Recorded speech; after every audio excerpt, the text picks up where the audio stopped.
Kaya maminaw magiging sila. Pero kamo gyud importante nga makabalo og unsay nahimo nako sulod sa 2000 unya na diri na makita ra ninyo kanu sa kugasugod.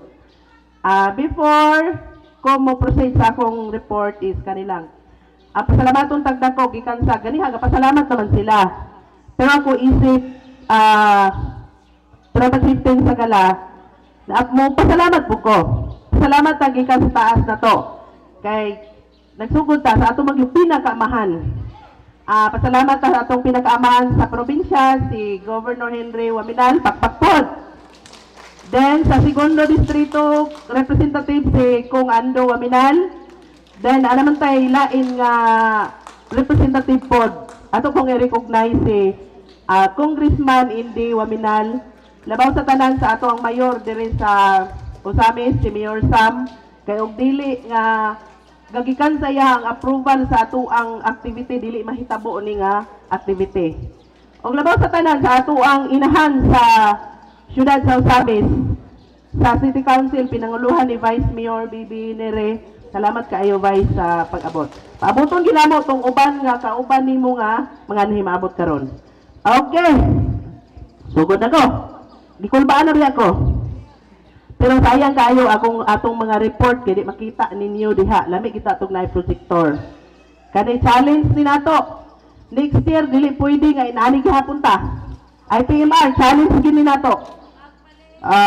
Kana, dili man pwede nga kaning mga membro atong i-challenge na ni kita gyud.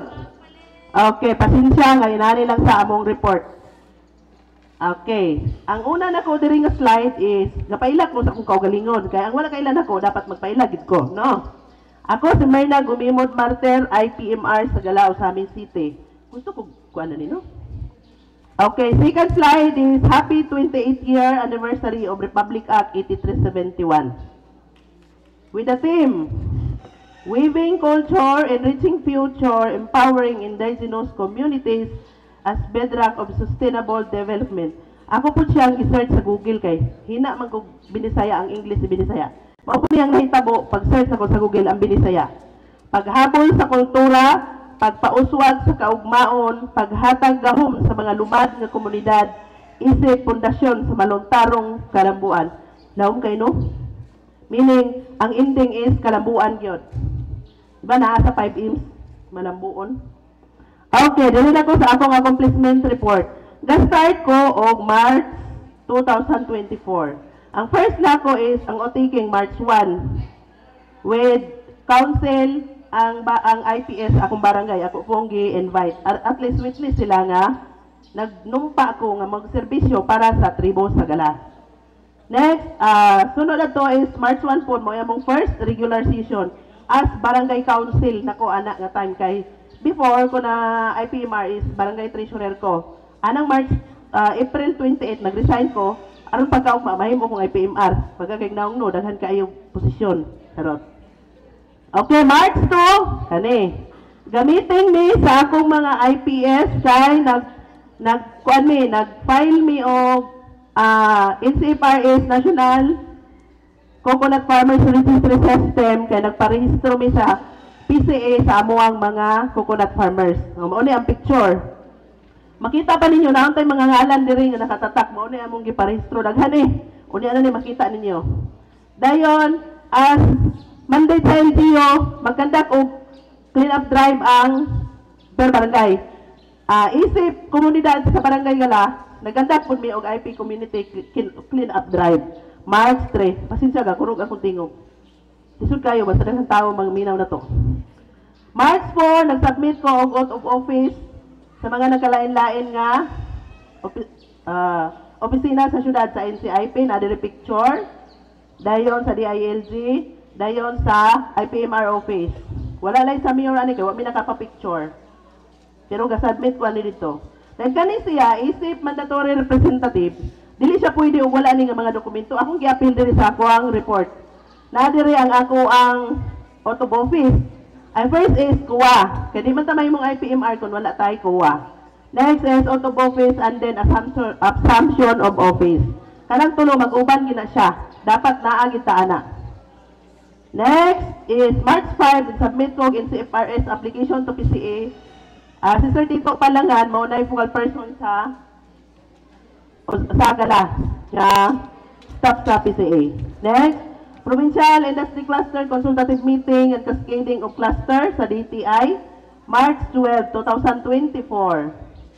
Dayon, March 18 to 19. Ang akong picture dili hanap kayo. Barangay newly elected official seminars. Naadiri ang picture nga nakauban akong barangay council o picture ko kauban sa akong mga kaubang IPMR at nga time. Kabalo to sila o kinsa to. Di na ko tagsa-tagsaon kay madugay. March 21, nami webinar about gender in connection with celebration of Women's Month. Dito mi sa Lasal, ani. Ang akong kuyog ani kauban ng 5 ka tawo dito women sa ako ang barangay. Then, March 25, ga-duty ko sa barangay o ga-assist sa PSA nga nagkanda kong survey. Dahil accomplishment of April, tasas gini. Attend kong regular session. Ang uban na ni, wala na ako, nabutang hagay, wala ko yung mga picture.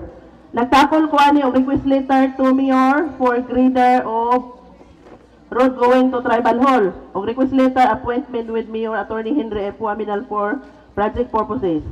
April 12, regular session. Report ko for the IP Women Federated Meeting. Update survey for IP. Update the status of road concreting going to Tribal Hall and water reservoir. Then April 15, picture with Ma'am IGB na Pasko accomplishment report ani. Then April 17, nag-meeting me with all IPMRs o sa LGO. Sa Mayor's Office ni. Ga-represent ani si Sir John Doctor mo ay nagkuha na mo. Mga IPMR, gipatawag ni Mayor hindi atong panahon na. April 18, Jote Barangay Office, ako na lang kuha nun. Dahil April 22, 2024, IP, Election of IP Women Federation. Mag-meeting na mo sa IP, April 28. April 30, Jote Gapon, mamaniya mo ang kuhan, kinabuhi, Jote. May 3, 2024, nag-regular session may oga, ang akong gisgutan ato is, a deed of donation sa lahat nga road going to Tribal Hall. Namang may portion sa amuang dalan nga dili siya ancestral domain. Mao tong gapakuan ko og deed of donation. Kaya dili pwede ang project kung walay deed of donation sa yuta. Then follow up road concreting sa 20% development fund. Dayon May 9, 2024 nag-submit kog accomplishment sa NCIP with Sir Danilo Manggubat. May 10 regular session. May 20, 2024, ning-ato ko sa LTO, kaya nabangyo ko o katong, di ba nakuan tong TDC, theoretical driving course, o gahangyo ko para sa akong mga sakop na magka-appeal og seminar nga libre. Gitungas mi sa bukid. May 25, nag-conduct og IP youth activity sa teenage pregnancy. Then kani nakikita ko ni Mayor Indy ani nga time kaya nagkuhan about sa mga project. May June 2024 meeting with CPDO with IP leaders. June 24, June 29 meeting with IP federated meeting sa pulot ni.